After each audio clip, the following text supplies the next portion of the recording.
Okay, it's great to be back. It's great to see everybody. It's great to see some new small faces in the crowd. That's awesome. I just want to introduce our special guest today. Scott Russell Sanders is the author of over 20 books of fiction, essays, and personal narratives, including Hunting for Hope, A Private History of Awe, and The Way of Imagination. His latest book is Small Marvels, a novel in stories. He's Distinguished Professor Emeritus at Indiana University. He and his wife, Ruth, a biochemist, have raised 2 children and helped raise 2 grandchildren in Bloomington, where they have lived since 1971. This is from the book that inspired the topic of Reverend Nick's sabbatical leave, called Staying Put by Scott Russell Sanders. This book is my effort to find out where I am. Only by understanding where I live can I learn how to live. There's no need to go looking for home, of course, unless you are lost. I have been lost in ways no map could remedy. I cannot return to my native ground and take up residence there.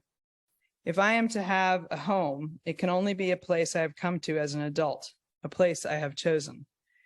What can be seen from my window, what can be reached on foot within a day's walk of my house, may seem tame enough. No surf breaks on rocky shores, no mountains gleam with snow, no bears prowl. It is a settled region, marked everywhere by human presence. But for all our buildings and lights and roads, for all our signs and words, that human presence is only a thin film stretched over mystery.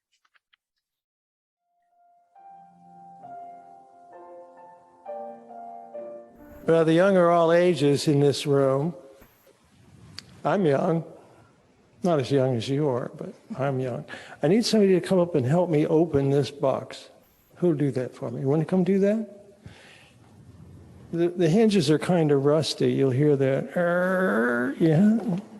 Ah, okay. Well, I'll take this out because I brought that. You want to get the other thing out? And you can take it down and share it with folks. So we have a box within a box. And what do you see in that box? There's a little hammer, right? A little hammer. What else do you see? Do you know what those are? They could be acorns. It's a different kind of seed. It's a kind of seed called a buckeye. Now, that's a special box to me. It's made of walnut. My father made that box. And I'm going to tell you and tell everybody, just briefly, the story of this book. This is just a picture book. I wrote the story. I didn't draw the pictures. And it's a story about how, when I was a boy, my father introduced me to trees. Now, maybe your mom or dad or grandparents have introduced you to somebody. And let's say your name is Susan. They'll say, well, Susan, this is Fred, and Fred, this is Susan. Well, my father would do that with me in the woods and introduce me to trees. So he might take me and show me a tree. We'd walk in the woods. Let me see if this goes. There we go. We're making a stool one day for my grandmother. My father was a carpenter and a woodworker. He did other things for a living. He farmed, but the hammer in there is for my father. So this is supposed to be me and my father, and believe it or not, I once was that small. I didn't quite look like that, and that my father didn't quite look like that person, but the artist had never met my father or me. So we're making a stool for my grandmother, and he said, we put some glue on it. We had to wait for the glue to dry. And he said, let's go for a walk in the woods. So we did. And on the way, we happened to pass a not quite accurate tiger swallowtail butterfly. It's approximately what one looks like. And we walked through and just loved those trees. And I just loved being in the woods with my father. He knew the name of every kind of tree. You're welcome to come in through those doors if you want. And we'd stop at the creeks, have a look, see crayfish and minnows and so forth. And then he'd take me up to a particular tree and have me look at the shape of the leaves and see if it had flowers. And this one, does anybody know what that tree is? It's a tulip tree. It absolutely is. And that is the state of Indiana tree. That's what we call our state tree. And it's called a tulip tree because the leaves look kind of like tulips. If you're drawing a tulip, that's how I start.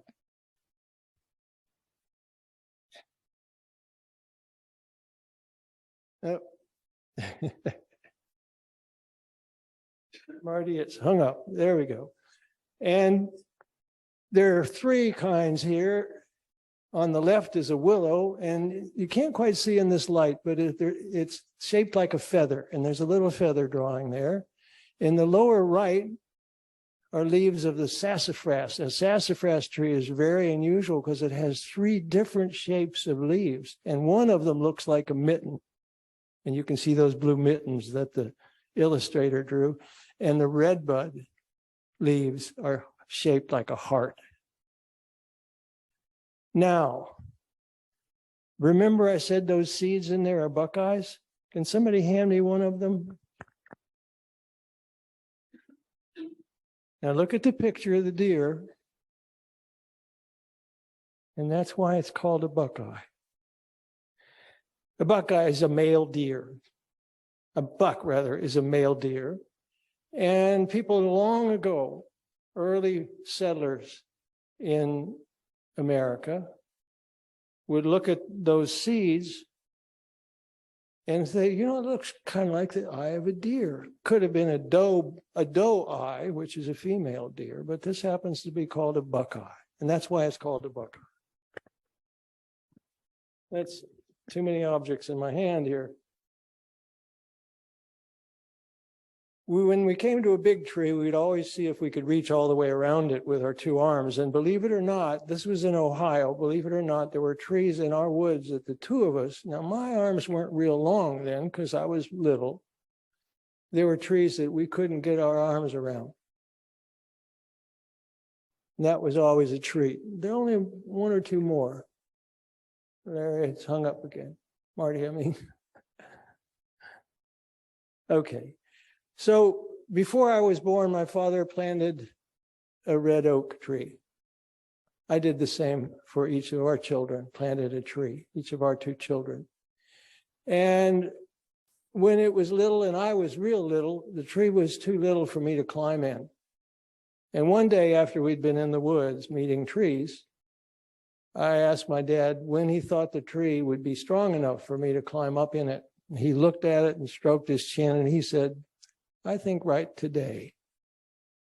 So I climbed in the tree, and that's the end of that story.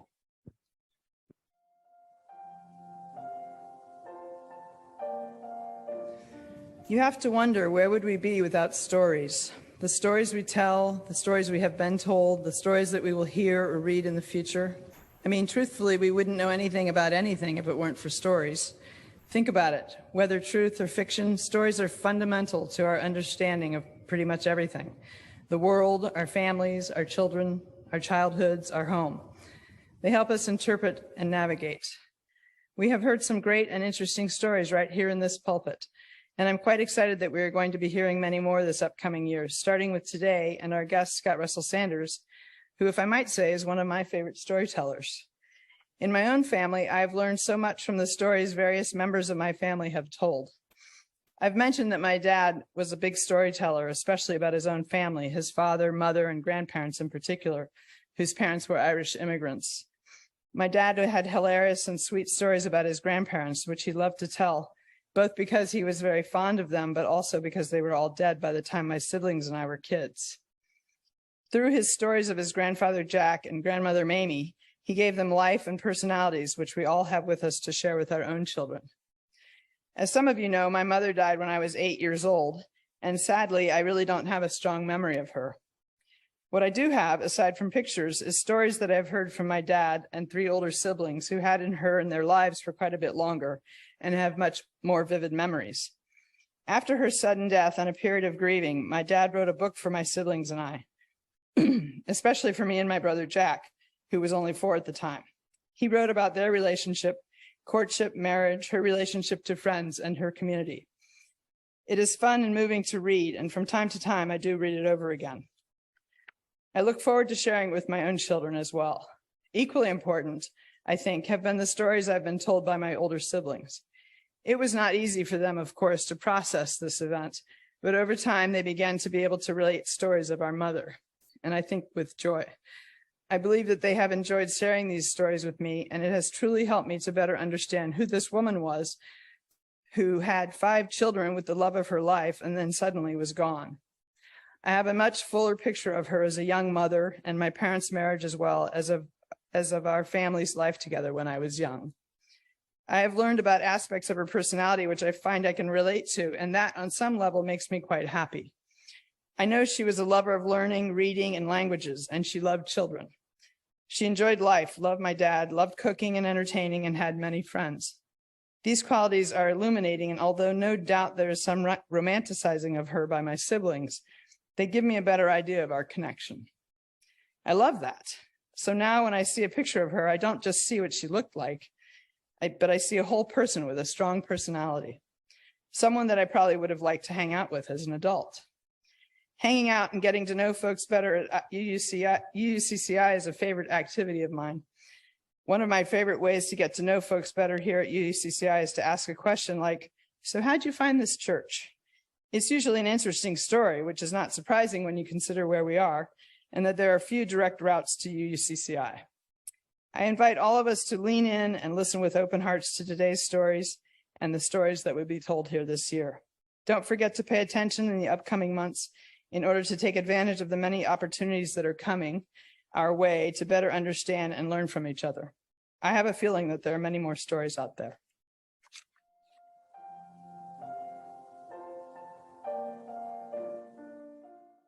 The grown-up kids now, right? In the reading and then in the so-called sermon, I'm going to be reading pieces from this little book, which is called Small Marvels. I should be able to say the title of my own book. It came out earlier this year from Indiana University Press. As Liz mentioned earlier, I've written a lot of books, and most of the books I've written in the last 20 years deal, at least in part, with very dark subjects, with the extinction of species, with climate disruption, with wars, with gun violence, with the anger and hatred and polarization in our society, things that you see and I see every day in the news. And it's easy reading the news and brooding on the news, as I have done, and also brooding on those matters in some of my writing, to forget our capacity for kindness, for love, for sweetness. Liz talked about her father's stories that were hilarious and sweet. When is the last time you've seen a movie, watched a television program, heard a newscast in which sweetness could be even imagined as a quality, as part of human character? So every once in a while during these last 20 years, when I would tire of these dark subjects, not forget about them, I need to know about them, but when I would tire of them, when I needed to be reminded of our capacity for generosity, for faithfulness, for honesty, something as simple as honesty, I would visit a fictional family called the Mills, Gordon and Mabel Mills, in a fictional town called Limestone, Indiana. And so Small Marvels is a year-long connected series of stories about Gordon and Mabel Mills and their 4 children and the 3 grandparents, the 3 living grandparents, all of whom live in one house. So the reading is from the opening of that book. I also might say, and you might bear this in mind at the very end of this little excerpt, that once I had a an editor of mine who visited from New York City. And he said, "What do people do in Indiana?" And I said, "Well, pretty much the same things people do everywhere." And then he said, "But what do they look at?" So this story is partly for him. Once, not long ago, there was a jack of all trades named Gordon Mills, who lived with his wife, their 4 children, and 3 grandparents in Limestone, Indiana, a city tucked away in forested hills and shadowy caves, a place so obscure that it rarely appears on maps. Their old house, which fell apart as fast as Gordon could fix it, was packed with souls from foundation to rafters. Gordon slept in the basement with his wife, a small but formidable woman named Mabel. They had surrendered their former bedroom to Mabel's parents, who were a bit dottery, while his mother, still spry, slept in a room Gordon had built over the garage. The 2 daughters, prone to squabbling, occupied separate bedrooms on the 2nd floor, while the 2 sons, far enough apart in age to avoid fighting, shared bunks in the attic. They weren't exactly poor, since they never went hungry, but they also never had any spare cash to put away for harder times. Each month, Mabel's parents received a tiny social security check, which they used to order surefire remedies for old age from the back pages of magazines. Gordon's mother, Granny Mills, drew an even tinier pension from the owners of the quarry in which his father had been crushed by a tumbled limestone block. She spent much of her money on lottery tickets and trips to the French Lick Casino without much luck. The older children worked odd jobs. I skipped over 2 pages there.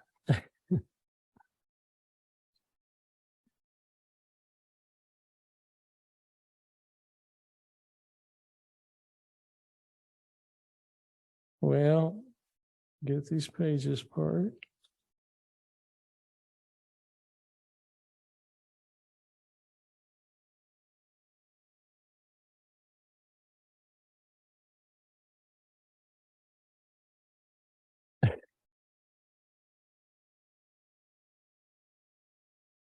Sorry.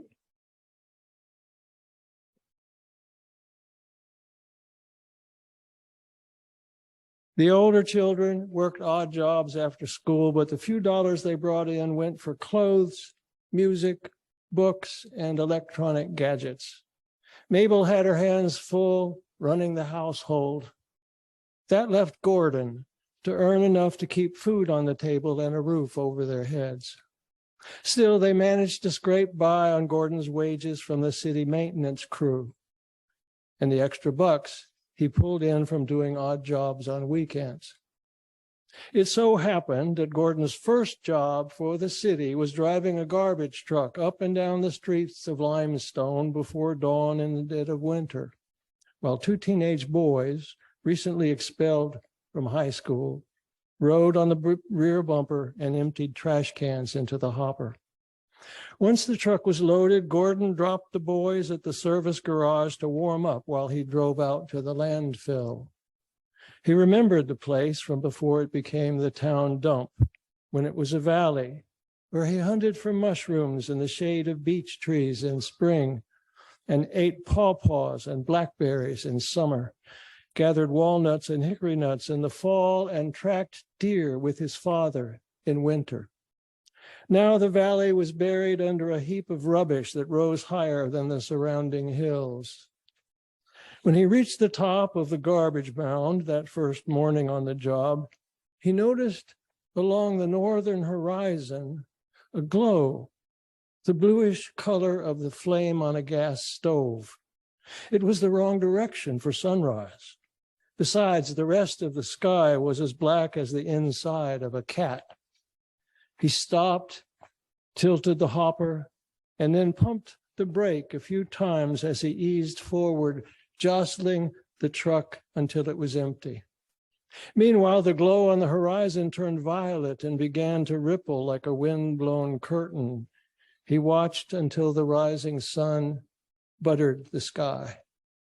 The next morning, he persuaded one of the loaders to ride with him on the first run to the landfill. And sure enough, there was the shimmery glow, this time the color of copper. But the boy saw nothing, merely shrugged before dozing off. The following day, the second boy rode along, but he also failed to see the shimmer. On the third morning, the maintenance supervisor agreed to go, grousing the whole way. And even though he squinted, he couldn't make out the rippling greenish veils. "You'd better get your eyes checked, Mills," the supervisor said. "Besides, if fancy lights really do start waving around in the sky, you think they'd shine down on a dump in Indiana?" Gordon had no theory about what might or might not shine down on a dump, or about anything else the world might serve up when he happened to be looking. He just kept his eyes peeled. During the rest of that winter, he often spied the northern glow from atop the mountain of trash, but never from anywhere else. The landfill crew only scoffed when he asked if they had noticed the blaze flickering at the edge of the world.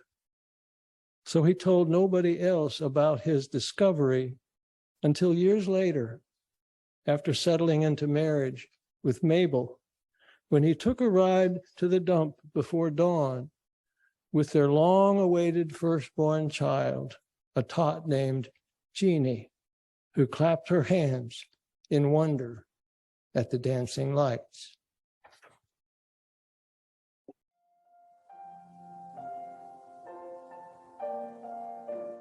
So this is labeled as a sermon, but it's just a story. And stories ought to stand on their own two legs, so I won't give you much of an interpretation afterwards, but I'll just say a word or two when I finish it. So you've met Gordon. You've heard about Jeannie. At the time this story happens, Jeannie's in a community college. She's the oldest child. You'll hear a reference to the younger daughter who's getting braces on her teeth, but just a reference to her. There's another son you won't hear about, and then the youngest child is named Danny, and he's 6, and he actually plays a little role in this. And those are it's Gordon and his youngest son, Danny, here, and also Mabel, whom you've heard a little bit about. Remember, a small but formidable woman, and the formidable part is absolutely pertinent to this story. So here it was, less than 2 weeks before Christmas, and the Mills household was flat broke. Gordon learned this fact at bedtime on Friday from Mabel, who kept the checkbook. She often delivered bad news during the brief interval between when Gordon's head hit the pillow and when he began to snore, since it offered a rare chance to unload her worries without other ears listening in. In the daytime, up to 7 pairs of ears could listen in, so it was hard to keep anything secret once you said it aloud. On Friday evenings, after a week of patching up streets and sewer pipes and other crumbling parts of the city, Gordon felt as if he had been pounded head to foot with a hammer. Sleep was the only relief. "Let's dip into savings," he suggested drowsily. "We've already dipped in for Veronica's braces and Mama's new hip," Mabel reminded him. "There's $0 in savings and $7 in checking." Gordon forced his eyes open and squinted into the glow of the reading lamp over Mabel's side of the bed. "Can't we borrow against my pension?" "We borrowed up to the limit for Jeannie's tuition, and Lord knows how we'll pay for the next 2 years." Gordon gave up sleep and started thinking about money, his least favorite subject. His paychecks never quite covered the family's expenses, which kept edging up with inflation, while his pay hadn't increased in 5 years due to property tax freeze imposed by the state legislature. In the warmer months, he earned extra bucks in the evenings and on weekends by painting houses, cleaning gutters, laying bricks, trimming trees, or hauling stuff in his truck. In winter, it was too dark to work outdoors in the evening, and on weekends, about all he could do was shovel snow. But recent winters had been so warm, so far this year, midway through December, not a flake of snow had fallen in southern Indiana. You could murder me and collect the insurance, he said. I thought of that, Mabel said. But the cops would catch me and send me to prison, then who'd look after the grandparents and the kids?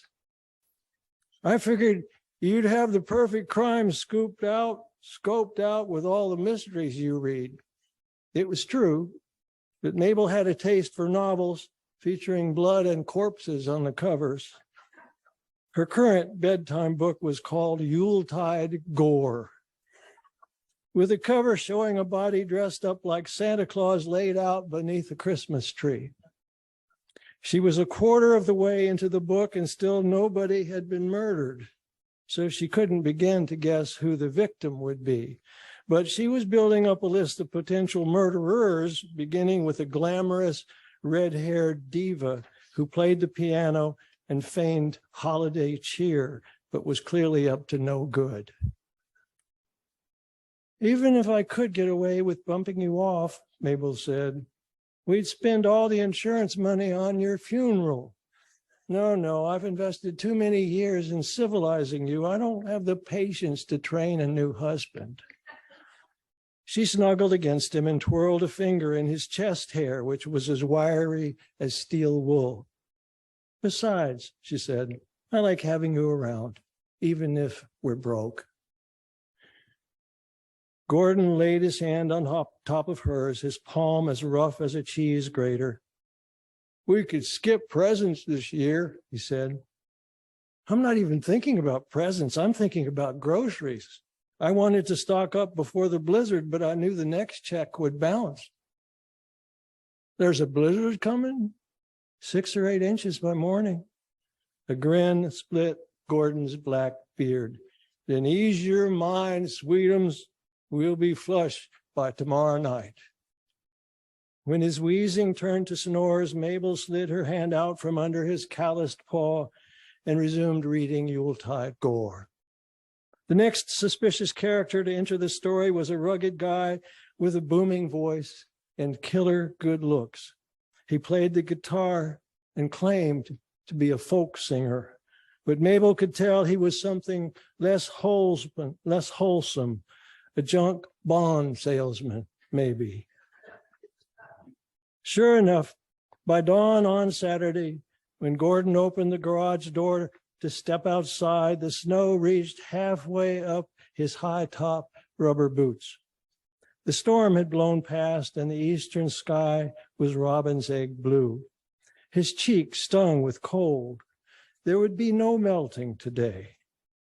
He should be able to earn a couple of hundred bucks by nightfall, enough to fill the fridge and buy a few presents.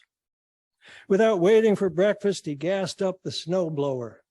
The machine had been a rusted hulk when he and Danny had salvaged it from the town dump back in the summer. Since then, with the boy watching his every move, Gordon had refurbished it piece by piece, rebuilding the engine, replacing the drive chain and auger, greasing the gears, painting the chassis a ketchup red. And now the juiced up contraption gleamed. Eager to see how it would perform in its first real test, he put on ear protectors, cranked the engine, set the auger spinning, and went roaring down the driveway, clearing a swath 2 feet wide. Snow streamed from the chute, light as feathers, forming a white veil as it fell to one side of his path. He continued on across the street to clear the front walk and driveway of the house belonging to Mrs. Westover, a retired librarian whose husband had recently died. When she appeared at the door holding her purse and waving at him, Gordon realized he couldn't accept money from a widow. So he waved back and chugged along the sidewalk. He decided to clear snow for the other neighborhood widows first, and then he would move on to paying customers. So he proceeded to the home of Mrs. Hernandez, who flicked the Christmas tree lights off and on by way of thanks. Then to the home of Mrs. McEwen, who blew him a kiss. And then to 3 other houses, always hurrying away before any of the women could offer money. Meanwhile, at her post in the kitchen, Mabel stole a few minutes between chores to read Yuletide gore. Still no murdered Santa Claus, but a third suspect had appeared, a soft-spoken man who claimed to be a Quaker pastor, a champion of peace and kindness, and surely one of the phoniest disguises she had ever come across in a murder novel. Thoughts of Gordon out there in the cold earning money for the family prompted her to close the book. She packed his lunch bucket with all the treats her depleted refrigerator and pantry could provide. And then she enlisted Danny to deliver it. Gordon was finishing up the sidewalk for the last of the neighborhood widows when Danny came hustling along, lugging the lunch bucket. Mom says, you've got to eat because you're keeping bread on the table, Danny said. While Gordon wolfed down an egg sandwich, a bagel with cream cheese, dill pickles, Vienna sausages, watermelon pickles, and a handful of chocolate chip cookies, Danny looked over the idling machine. Can I drive it? Sure, but only if you wear these. Gordon removed his orange ear protectors and fitted them over Danny's black knit cap. I bet I look like a bug, Danny said, patting his head. But what'll you wear? My hearing's already shot. I want to save yours. With Danny walking between the handles, clinging to the rubber grips, and Gordon walking behind to guide the machine, they cleared snow at the house of the man who had taught all 4 Mills children in kindergarten. And naturally, such a man could not be asked to pay. Nor could the couple down the block who were expecting their first baby any day now. Nor could the hairdresser whose daughter had leukemia. Nor could the machinist who had lost his job. Nor could the minister with a broken leg. In fact, although the 2 of them kept plowing until sunset, Gordon couldn't bring himself to accept money from anyone, not even from strangers who came outside waving greenbacks and shouting thanks. As they headed home, both encrusted in snow, Danny asked, "Where's the bread?" "What bread?" "For our table, like Mom said, you keep bread on the table." Gordon was trying to think of an answer when Mrs. Westover toddled up, wearing her late husband's hunting coat and carrying a bundle wrapped in a pink dish towel. 2 loaves of whole wheat, she said, just out of the oven. Gordon took off his gloves to accept the bundle, which was still warm.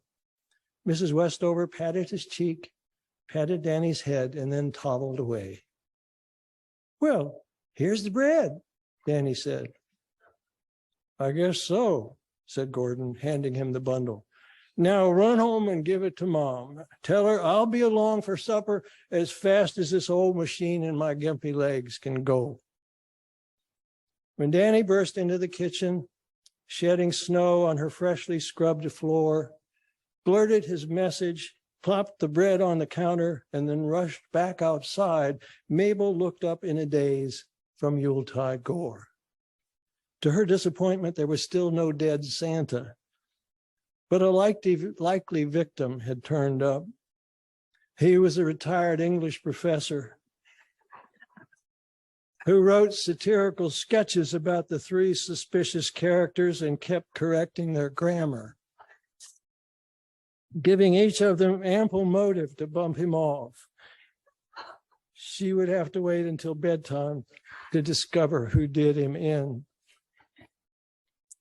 She set Mrs. Westover's gift on the kitchen table beside those that had already arrived.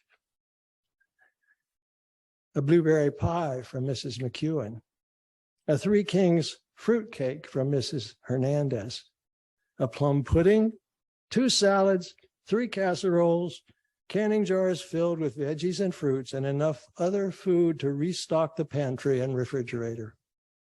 The doorbell had been ringing all afternoon. It rang again now, and Mabel opened the door to find the children's kindergarten teacher, who presented her with a carton of eggs from his backyard chickens. As the teacher left, Mabel was about to close the door when she spied Gordon trudging home, driving the bright red snowblower, his beard shaggy with icicles, and 3 neighbors trailing him, each bearing a gift. And that's it. And so a word of commentary, since it's supposed to be a sermon. Most humans, most of the time, are kind to one another. They're honest with one another. They're faithful to one another. They cooperate with one another. Yes, there's conflict in the world. There's violence, there's brutality. But we get a warped view of our own character, our own nature, our own potential by looking at most contemporary media, whether it's films that focus on violence or television shows that focus on conflict, or the news that understandably looks for the most sensational events happening in the world. But that's not how most of us lead our lives. Most of us lead our lives in an effort to get along with those near us, to express our love in various ways. And for me, to try to write a book that reminds me, just in the writing, but I hope also reminds readers of what Abraham Lincoln called the better angels of our nature. When students have talked with me over the years with great discouragement about things going on in the world, I'd like to point them to art that affirms our capacity for kindness, for gentleness, for sharing, for neighborliness. And there's no place where one feels that more strongly, I think, than in a gathered congregation, where people ask about one another and keep track of one another. And if somebody gets sick, often we'll bring food for one another. We're not saints. We're all capable of the ugly things that fill the news. That's a potential in all of us. But it's not the only potential, and it's not the dominant potential. So this is a book about the rest of our character.